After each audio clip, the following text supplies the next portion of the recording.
여러분 혹시 아기 돼지 삼형제라는 동화의 내용을 기억하시나요? 돼지 삼형제는 엄마의 품을 떠나 독립을 하게 되죠. 이제 집을 지어야 되는데 각자의 성향대로 집을 짓게 됩니다.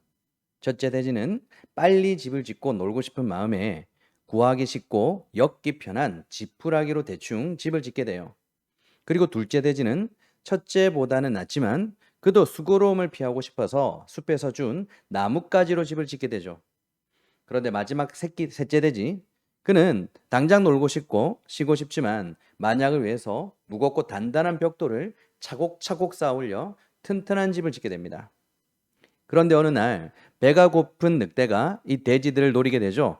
늑대가 첫째 돼지의 집으로 찾아가 콧김으로 후 하고 불었더니 첫째 돼지의 집은 맥없이 다 무너졌어요.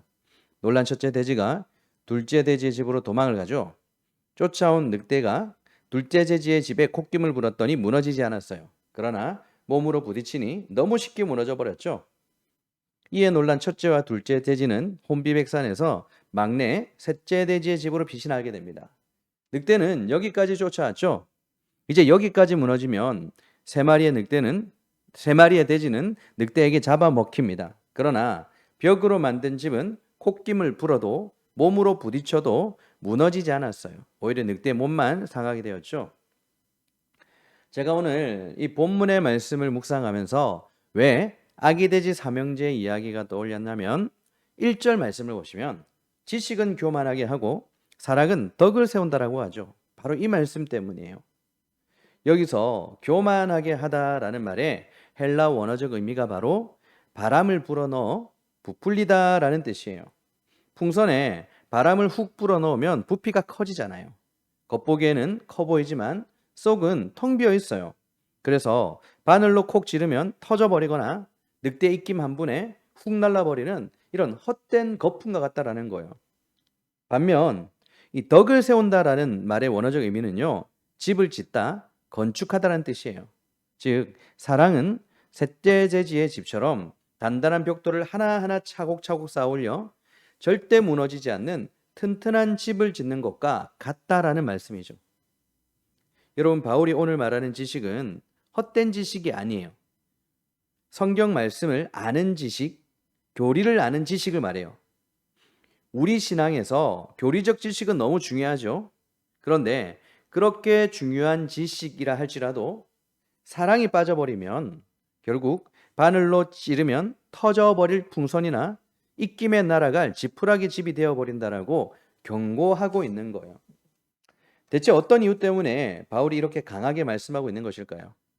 오늘 본문의 말씀을 통해 바울이 경고하는 이른바 사랑 없는 지식이 왜 문제가 되는지, 그리고 우리 교회가 무너지지 않는 튼튼한 집으로 세워지기 위해서 반드시 필요한 것은 무엇인지 두 가지로 함께 알아보면서 함께 은혜를 나눌 수 있기를 주님의 이름으로 축원합니다. 자, 그렇다면 첫째, 사랑 없는 지식은요, 여러분 교만이자 패망의 길이 될 수 있다는 것을 기억하세요. 사랑 없는 지식은 교만 또는 패망의 길이 된다고요. 부끄러운 고백이지만 저는 사랑이 없는 지식, 즉 사랑이 없는 지식의 설교를 한 적이 많았어요. 성경 본문에 대해서 열심히 연구했고 열심히 설교했어요. 그러나 그 마음에는 사랑보다는 그저 내 지식을 뽐냈으면 좋겠고 나의 열심을 드러내고 싶은 마음이 컸어요.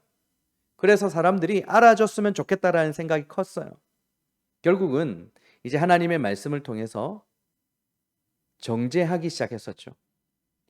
물론 하나님의 말씀, 연구했던 말씀은요, 맞는 말이었어요. 그러나 그 설교는 맞는 말을 했지만 그 누구도 사랑하지 않았고 오히려 누군가에게는 상처를 남기는 설교였던 것 같아요. 그런데 여러분, 2000년 전 고린도 교회 안에도 저와 똑같은 실수를 저지르며 맞는 말로 형제를 찌르던 사람들이 있었던 거예요. 오늘 바울이 다루고 있는 우상의 제물 문제가 바로 그런 경우인 거예요. 고린도 교회 교인들 중에는 바른 지식을 가진 사람들이 있었겠죠. 4절입니다. 그러므로 우상의 제물을 먹는 일에 대하여는 우리가 우상은 세상에 아무것도 아니며 또 한 하나님은 한 분밖에 없는 줄을 아노라. 아멘. 여러분, 바울은요, 우상의 제물을 먹는 것에 대해서 아무런 거리낌이 없는 그 사람들의 의견을 존중하고 있어요.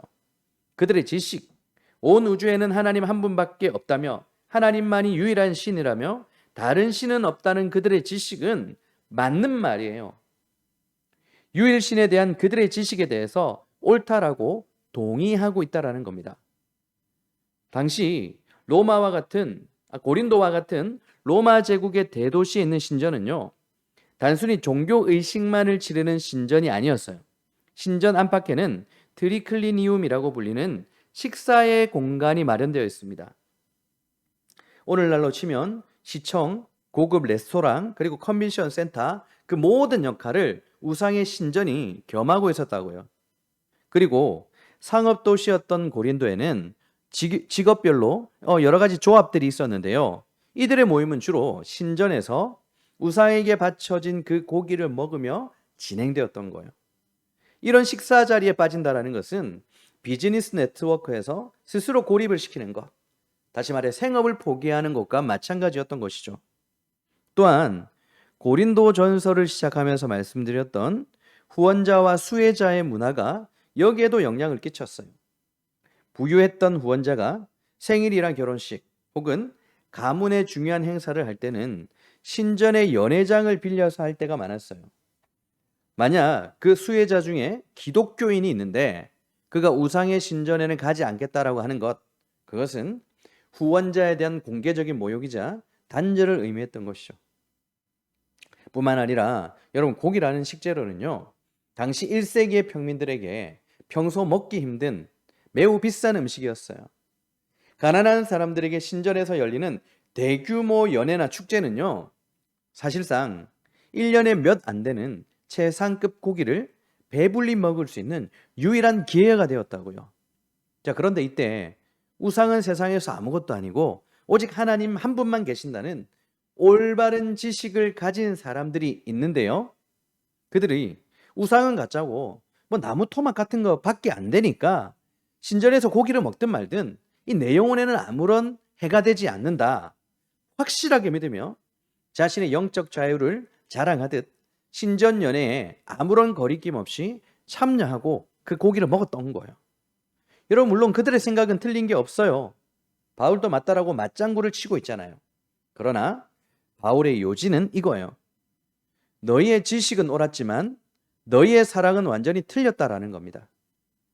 여러분, 1m 정도 되는 담벼락 위에 서 있다고 생각합시다. 성인인 저와 여러분은 쉽게 그 위에서 뛰어내릴 수 있어요. 아무런 문제가 되지 않아요. 그런데 내 옆에 4살짜리 아이가 있었을 때 쉽게 뛰어내릴 수 있을까요? 왜냐하면 뛰어내리지 못하죠. 왜냐하면 그 아이도 따라 뛰어내릴까 봐. 바로 그거예요. 4살짜리 아이가 1m 담벼락에서 뛰어내리면 큰일 나잖아요. 일어나서는 안 되는 일이잖아요. 그래서 그런 거예요. 9절과 10절입니다. 그런즉 너희의 자유가 믿음이 약한 자들에게 걸려 넘어지게 하는 것이 되지 않도록 조심하라. 지식 있는 네가 우상의 집에 앉아 먹는 것을 누구든지 보면 그 믿음이 약한 자들의 양심이 담력을 얻어 우상의 제물을 먹게 되지 않겠느냐. 여러분, 제가 방금 9절과 10절의 말씀을 읽었는데요. 그 말씀이 바로 1m 담벼락의 이야기예요. 바울은 올바른 지식을 가졌다고 자부하는 사람들에게 경고하고 있어요. 너희가 누리는 그 당당한 권리와 자유가 믿음이 약한 자들을 걸려 넘어지게 하는 치명적인 장애물이 될 수 있다는 거예요. 특히 10절을 보면 이런 표현이 나오죠. 지식 있는 사람이 우상의 신전에 앉아 먹는 것을 보면 약한 자들, 그러니까 믿음의 약한 자들이 그들의 양심이 어떻게 된다고 말합니까? 담력을 얻게 된다고 하잖아요. 담력. 여러분, 여기서 담력을 얻는다는 것은요, 주저하던 마음을 떨쳐버리고 용기를 내서 믿음으로 나아간다는 뜻인데요. 오늘 본문에서는 부정적인 의미로 사용되고 있어요. 자, 이제 막 예수님을 믿기 시작한 초신자가 있어요. 이 사람은 불과 얼마 전까지 우상에게 절하고 두려워했던 사람이었어요. 그런데 어느 날 자기가 평소 존경하던 교인, 우리 교회로 치면 믿음이 좋다고 소문난 어떤 사람, 리더가 우상의 신전 연회 속에서 고기를 뜯고 있는 모습을 본 거예요. 그 순간 이 초신자에게 마음에 가짜 용기가 생기는 거예요. 거짓 담력인 것이죠. 내가 신뢰하는 저 사람도 신전에서 고기를 먹고 있네. 그럼 나도 먹어도 되겠네. 그리고는 덥석 따라 먹는 거예요. 1m 담바락 위에서 어른이 뛰어내리니까 4살짜리 아이도 겁도 없이 따라 뛰어내리는 것과 똑같은 거예요.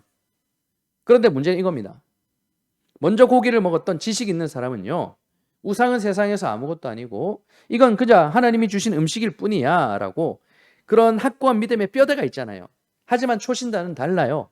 겉으로는 담력을 얻어 고기를 씻고 있지만 그의 내면에는 과거 우상을 숭배했던 때에 두려움과 영적인 찌꺼기가 그대로 남아있다라는 겁니다. 고기를 삼키면서도 속으로는 끊임없이 정죄감이 밀려왔어요. 당시 우상 숭배에서 먹는 음식은요, 그 음식을 먹음으로써 그 우상과 하나가 된다라는 세계관이 있었거든요. 그러니 믿음이 약한 자들은 그 고기를 씹으면서 이제 정죄감이 밀려오게 되는 거예요. 겉으로는 담력을 얻는 것처럼 보였지만 실제로는 그의 연약한 신앙적 양심이 처참하게 무너져 내리고 있었던 것이죠. 하나님을 향해 겨우 자라나던 믿음의 싹이 이렇게 짓밟혀 버린 것입니다. 지식 있는 자의 그 자랑스러운 자유가 한 영혼을 영적인 파멸로 몰아넣는 무서운 흉기가 되어버린 순간이죠. 그래서 바울은 어떻게 하라는 거예요? 13절. 그러므로 만일 음식이 내 형제를 실족하게 한다면 나는 영원히 고기를 먹지 아니하여 내 형제를 실족하지 않게 하리라. 아멘. 내가 옳다고 여기는 것에 대해서 나는 괜찮아, 나는 자유할 수 있어, 거침없는 것보다 형제를 사랑하는 것을 택하는 것, 고기를 먹지 않겠다라고 말하는 이 바울의 위대한 결단, 비장한 사랑의 선포, 여러분 보이십니까? 여러분, 바울이 고기를 싫어해서 영원히 안 먹겠다라고 한 거 아니죠. 앞서 말씀드린 것처럼 당시 평민들에게 고기는 정말 귀하고 먹기 힘든 음식이었어요. 바울에게도 먹을 권리가 있어요. 우상은 아무것도 아니라는 완벽하고 확실한 신학적 지식도 있어요. 그러나 바울은 자신의 권리보다, 자신의 지식보다, 자유보다 십자가의 피로 값주고 사신 형제의 영혼을 훨씬 더 소중하게 생각했던 거예요. 내 지식이 아무리 옳고 내 자유가 아무리 정당하다 할지라도요, 그것 때문에 내 사랑하는 형제가 실족하게 되면, 그래서 지옥불에 떨어지게 된다면 나는 평생토록 내 입에 고기 한 점 되지 않겠다. 무서운 사랑의 결단 아니겠어요? 오늘날 우리의 삶에는, 그리고 우리 교회 안에는 어떤 자유와 권리가 있습니까? 내가 분명히 옳고 내 판단이 맞고 나에게 허락된 합당한 자유와 권리가 있지만 그것이 내 형제를 아프게 하고 시험에 들게 하는 것이라면 그것은 바울이 말한 12절 말씀처럼 예수님께 죄를 짓는 것과 마찬가지라는 것을 여러분 기억하세요. 여러분, 사랑 없는 지식은요, 시퍼런 칼이 되어 형제를 찌르고 정죄하는 거예요. 우리는 내가 얼마나 옳은가를 증명하려고 끊임없이 애를 쓰겠지만요, 교회는요, 내가 맞음에도 불구하고 연약한 자를 위해 기꺼이 져주는 곳이라는 것을 믿으시기 바랍니다. 진정한 부흥, 폭발적인 영혼 구원의 역사는 완벽한 성경 지식이나 빈틈없는 논리에서 오지 않아요. 형제를 위해서라면 내 평생에 고기를 먹지 않겠다라고 선언했던 바울의 그 바보 같은 사랑, 나의 정당한 권리를 기꺼이 십자가 앞에 반납하는 그 희생에서부터 부흥이 시작될 줄 믿습니다. 그러므로 여러분, 우리를 살리시기 위해서 자신이 누릴 수 있는 하늘 보좌의 모든 권리를 포기하시고 십자가에서 살과 피를 내어주신 예수 그리스도를 바라볼 수 있길 바랍니다. 오늘 이 시간 우리 손에 깍 쥐고 있는 지식의 칼, 내가 옳다는 교만, 십자가 앞에 모두 내려놓기를 원합니다. 그리고 내 옆에 있는 연약한 지체를 향해 따뜻한 사랑의 손을 내밀어 진정으로 영혼을 살려내는 저와 여러분들이 될 수 있기를 주님의 이름으로 축원합니다. 자, 더 나아가 그렇다면 사랑 없는 지식이 되지 않기 위해서는 어떤 것이 필요할까요? 어떤 것, 어떻게 해야 됩니까? 바로 하나님을 사랑하는 거예요. 하나님을. 3절입니다. 또 누구든지 하나님을 사랑하면 그 사람은 하나님도 알아주시느니라. 아멘. 여러분, 우상의 신전에서 당당하게 고기를 먹었던 사람들, 영적으로 자유하다라고 자부했던 사람들을 한번 생각해 봅시다. 그들은 우상이 가짜라는 것을 정확히 알고 있어요. 오직 하나님만이 유일하신 진짜 신이라는 것을 알고 있어요. 믿고 있어요. 그래서 그들은 자신의 믿음이, 자신의 지식이 하나님을 잘 알고 있는 것이고 하나님과 아주 깊은 관계를 맺고 있는 것이라고 착각을 하는 것이죠. 나는 잘하고 있어. 나는 다 지키고 있어. 나는 바르게 하고 있어. 여러분, 그들은 자신들의 지식이 곧 하나님을 향한 사랑이라고 착각을 했어요. 그런데 오늘 3절 말씀에서 바울은 그게 아니라고 하는 거예요. 바울은 누구든지 하나님을 알면이라고 말하지 않아요. 누구든지 하나님을 사랑하면이라고 하죠. 그런 사람은 하나님이 알아주신다라는 거예요. 여러분, 이 말씀의 의미에는요, 아주 무서운 경고가 숨어 있어요. 지식으로 충만해서 신전 연회석에 앉아있던 그 자유한 자들, 그들은 사실 하나님을 사랑한 것이 아니라는 뜻이잖아요. 왜 그럴까요? 성경은 분명 눈에 보이는 형제를 사랑하지 않으면서 눈에 보이지 않는 하나님을 사랑할 수 없다라고 분명히 말씀하고 있기 때문이잖아요. 내가 우상의 제물을 먹는 그 자유로운 행동 때문에 내 곁에 있는 어떤 형제가 상처를 받고 영적으로 피를 흘리며 쓰러져 있는데도 나는 성경 말씀 그대로 얘기했다. 나는 내 권리를 누릴 뿐이다. 나는 자유한다라고 말하면 그건 여러분 형제를 사랑하는 게 아니에요. 나는 맞는 말과 행동을 했으니 괜찮다고 하는 것은 하나님을 사랑하는 게 아니에요. 여러분, 형제를 사랑하지 않는다는 것은 곧 그 형제를 위해 십자가에서 피 흘려 죽으신 예수 그리스도의 마음을 짓밟는 거예요. 그리고 결국 하나님을 사랑하지 않는다는 명백한 증거가 되는 것이죠. 그러므로 여러분, 하나님을 머리로는 알았을지 모르지만 가슴으로는 전혀 사랑하지 않았던 오늘 이들처럼 우리의 신앙생활은 어떠한지 고민해 보시기 바랍니다. 사랑하는 여러분, 우리가 성경을 많이 알고 교회 법과 질서를 잘 알고 무엇이 옳고 그른지 분별하는 지식을 갖추는 것이 너무나 중요해요. 그러나 그 지식이 하나님을 향한 사랑이라는 용광로를 통과하지 않으면요, 그것은 남을 찌르는 무기가 될 뿐만 아니라 사실은 자신을 죽이는 무기도 되는 거예요. 하나님께서 오늘 저와 여러분들에게 원하시는 것은 네가 얼마나 성경적으로 옳은 말을 하느냐가 아니에요. 네가 나를 사랑하느냐? 그렇다면 내가 사랑하는 네 곁에 있는 저 연약하고 부족한 형제도 사랑할 수 있겠느냐? 이걸 물어보시는 것이죠. 그게 바로 우리 주님이 주신 새 계명, 하나님을 사랑하고 네 이웃을 사랑하는 것이잖아요. 하나님께서 알아주시는 사람, 하나님께서 그래, 너는 진짜 나를 아는구나, 너는 진짜 나를 사랑하는구나, 이렇게 인정해주는 사람은요, 지식이 뛰어난 사람이 아니에요. 하나님을 사랑하기 때문에 기꺼이 내 지식의 잣대를 꺾고 형제의 연약함을 품어주고 사랑해주는 사람인 거예요. 말씀을 맺도록 하겠습니다. 사랑하는 여러분, 우리는 자주 나를 증명하고 싶어하는 본성이 있죠. 내 지식, 내 경험, 내 판단이 맞다라는 것을 기어코 드러내고 싶어하는 거예요. 그런데 여러분, 그것은 영혼을 죽이는 것이 될 수 있다고 했죠. 예수님께 죄를 짓는 것이 될 수도 있다고 했잖아요. 정말 안타깝잖아요. 그러므로 여러분, 옳은 지식으로 형제를 찌르지 마세요. 살려내는 사람들이 될 수 있길 바랍니다. 방법은 오직 한 가지밖에 없어요. 하나님을 뜨겁게 사랑하십시오. 내가 누군가를 미워하거나 밀어낸다거나 내가 옳다라고 주장만 한다는 것은 여러분, 하나님을 사랑하지 않아서 그래요. 하나님을 사랑하십시오.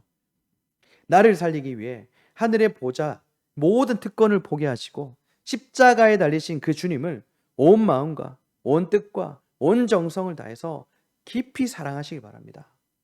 그 사랑이 있을 때 내가 받아들이지 못할 일은 무엇이며 내가 자랑할 일이 또 무엇이 있겠습니까? 여러분, 내 손에 쥐고 있는 날카로운 지식의 칼이 주님의 은혜 안에서 저절로 녹아내릴 수 있길 바랍니다.